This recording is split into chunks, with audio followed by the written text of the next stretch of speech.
I start with the meat. So I'm going to go for fish on this occasion, and I always add this little chili dipping sauce. It's amazing. Generally with food prep, it's all about adding flavor so that you don't get bored. While those are cooking, I then start to make my sweet potato wedges. I cut these flats. They're a little bit more like chips because one, they take less time to cook, only about 12 to 15 minutes, and you can add a little bit more flavor to them. Plus they're a little bit less filling, you can have a little bit more, and sometimes they're a little bit like crisps. Now again, it's all about the flavoring. So I like to add honey and paprika. You could just do a little bit of olive oil or coconut oil, or you could put lemon, or you can pretty much add whatever you like. Some of you who like it hot could add some chili. There's so many things you can do, but really go for it, enjoy it, and you can change it throughout the week if you tend to get a little bit bored. Although I'm pescatarian, the boyfriend still needs his chicken, so I like to get it from Protein Pouch, which is a company I've used on my Instagram before.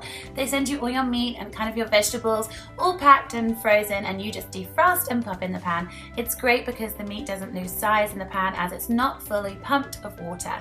While this is cooking, I add some Nando's sauce or some garlic or just some flavoring, and in a pan we'll pop all the green vegetables I can find, and I usually get frozen veg as it's cheaper and easier to use. I use broccoli, broad beans, peas, kale, anything green.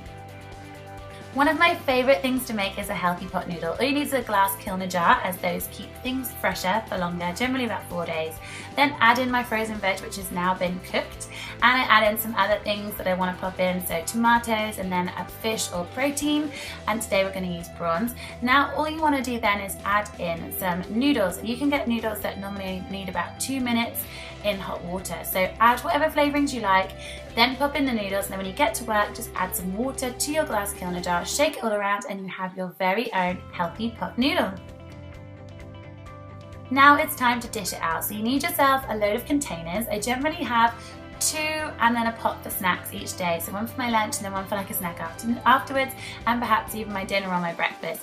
You just want to evenly portion it out and make sure you've got some kind of interest. You want to have just as much veggies, or really more veggies than anything else, and then you can pop it aside. This will do me for about 3 days here, and those are the sweet potato wedges that I know you guys are going to absolutely adore. They're really, really tasty, and obviously if you want some ketchup, then that's absolutely fine.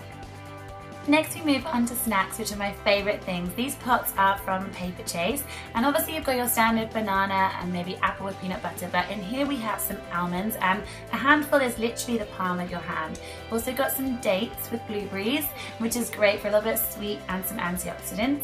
Then we have some full-fat Greek yogurt with raisins and honey or agave nectar or syrup.